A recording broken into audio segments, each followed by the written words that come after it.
Ada apa ini? Kok orang PSI sampai mohon-mohon ke Anies Baswedan?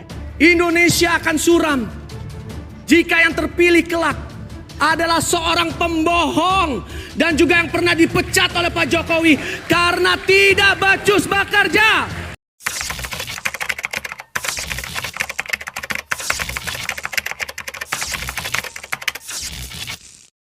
Kalau ikut bantu Jakarta, terima kasih.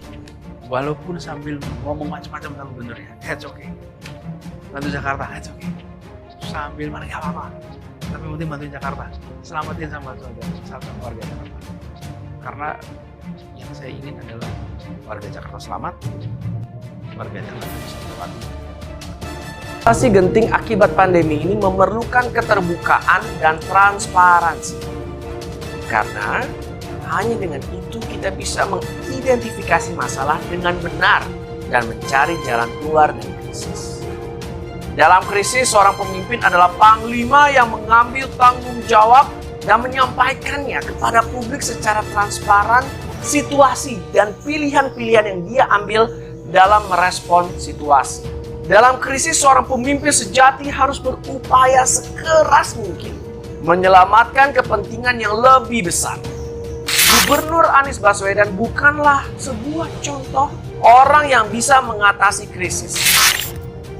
Indikator utama dalam menilai kegagalan Anies Baswedan adalah melihat bagaimana cara Gubernur DKI Jakarta membelanjakan uang rakyat selama pandemi. APBD Jakarta yang begitu besar, dia belanjakan untuk kepentingan ego pribadinya untuk maju sebagai presiden 2024. Dia mengabaikan tekanan rakyat yang meminta dia membatalkan rencana balapan mobil Formula E dan mengeluarkan 1 triliun uang rakyat untuk acara tidak berguna itu.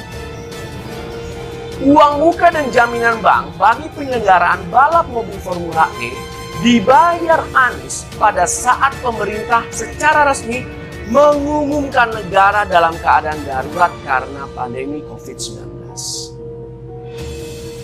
Uang rakyat sebanyak itu dihabiskan oleh Anies Baswedan di tengah penderitaan rakyat yang sakit, meninggal, dan hidupnya susah.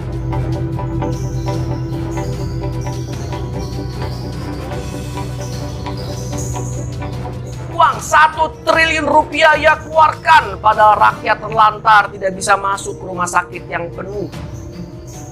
Rakyat kesulitan makan karena kehilangan pekerjaan. Di tengah semua penderitaan rakyat, Anies mengatakan menyerah.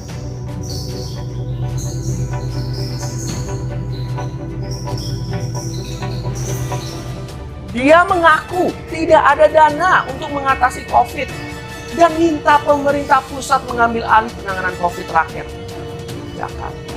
Tetapi Anies di hadapan media selalu menampakkan diri peduli dengan penderitaan rakyat karena pandemi. Bangsa kita harus bijak, harus hati-hati, jangan saling menyalahkan satu sama lain, sesama anak bangsa, apalagi generasi muda harus menunjukkan sikap yang baik, ya, antara tutur kata, perbuatan itu harus sama, ya.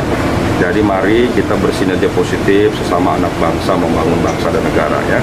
Tidak boleh saling menyalahkan, apalagi menuduh satu sama lain, saya kira tidak bijak, ya, apalagi dilakukan oleh tokoh-tokoh atau pimpinan, ya. Jadi mari kita saling berhusnuzon, saling bersangka baik sesama anak bangsa. Mari kita bersatu, kompak, membangun bangsa negara, membangun DKI Jakarta bersama-sama. Memang sampai dengan tahun keempat Pak Anies belum mampu menjawab atau membuktikan janji-janji kampanyenya ketika disampaikan pada rakyat Jakarta pada pemilu yang lalu. Ya, ini soal skala prioritas saja. Jadi skala prioritas dalam pengelolaan keuangan daerah. Jadi dari kondisi pandemi ini, di saat keuangan daerah sangat terbatas, maka tugas seorang pemimpin kepala daerah adalah mampu membuat skala prioritas agar setiap rupiah yang dikeluarkan oleh Pemprov itu mampu diserap oleh masyarakat.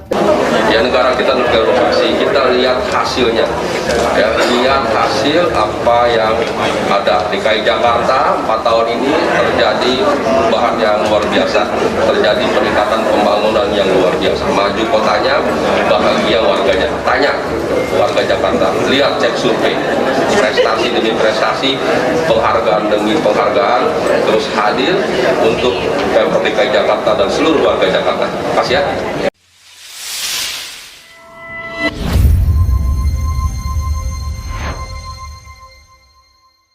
Ada apa ini? Kok orang PSI sampai mohon-mohon ke Anies Baswedan? Partai Solidaritas Indonesia kembali menyentil Gubernur DKI Jakarta, Anies Baswedan, terkait dengan penyelenggara Formula E. Kali ini juru bicara DPP PSI, Sigit Widodo mengungkapkan pandangan kritis terhadap proyek pembangunan sirkuit Formula E di Ancol, Jakarta Utara yang menggunakan bambu. Juru bicara DPP PSI, Sigit Widodo meminta Anies bekerja serius dalam gelaran mobil balap listrik tersebut. Menurut dia, terdapat masalah besar dalam perkembangan proyek Formula E. Mohon Pak Anies dan Jakpro bisa bekerja secara profesional, ujar Sigit mengutip Genpi.co Kamis 3 Maret. Sigit menjelaskan kerangka Formula E yang menggunakan bambu sudah menjadi pandangan miring di masyarakat. Selain itu, dugaan anggaran yang kurang pun makin memperkeruh penyelenggara Formula E. Sudah kerangkanya dari bambu, sekarang kontraktor butuh tambahan dana lagi. Begitulah jelasnya. Menurut Sigit, pihaknya sudah mengingatkan Anies Baswedan dan pihak penyelenggara terkait lokasi sirkuit Formula E. Dia menilai lokasi yang akan digunakan memang sejak awal bermasalah, sehingga ada kemungkinan gagal. Kami sudah mengingatkan sejak 2 bulan lalu soal kondisi lokasi bakal sirkuit Formula E yang berlumpur. Begitulah. Bangsa kita harus bijak, harus hati-hati, jangan saling menyalahkan satu sama lain, sesama anak bangsa, apalagi generasi muda harus menunjukkan sikap yang baik, ya, antara tutur kata, perbuatan itu harus sama, ya. Jadi mari kita bersinergi positif sesama anak bangsa membangun bangsa dan negara, ya. Tidak boleh saling menyalahkan, apalagi menuduh satu sama lain, saya kira tidak bijak, ya, apalagi dilakukan oleh tokoh-tokoh atau pimpinannya. Jadi mari kita saling berhusnuzon, saling bersangka baik sesama anak bangsa. Mari kita bersatu, kompak, membangun bangsa negara, membangun DKI Jakarta bersama-sama. Memang sampai dengan tahun keempat Pak Anies belum mampu menjawab atau membuktikan janji-janji kampanyenya ketika disampaikan pada rakyat Jakarta pada pemilu yang lalu. Ya, ini soal skala prioritas saja. Jadi skala prioritas dalam pengelolaan keuangan daerah. Jadi dari kondisi pandemi ini, di saat keuangan daerah sangat terbatas, maka tugas seorang pemimpin kepala daerah adalah mampu membuat skala prioritas agar setiap rupiah yang dikeluarkan oleh Pemprov itu mampu diserap oleh masyarakat.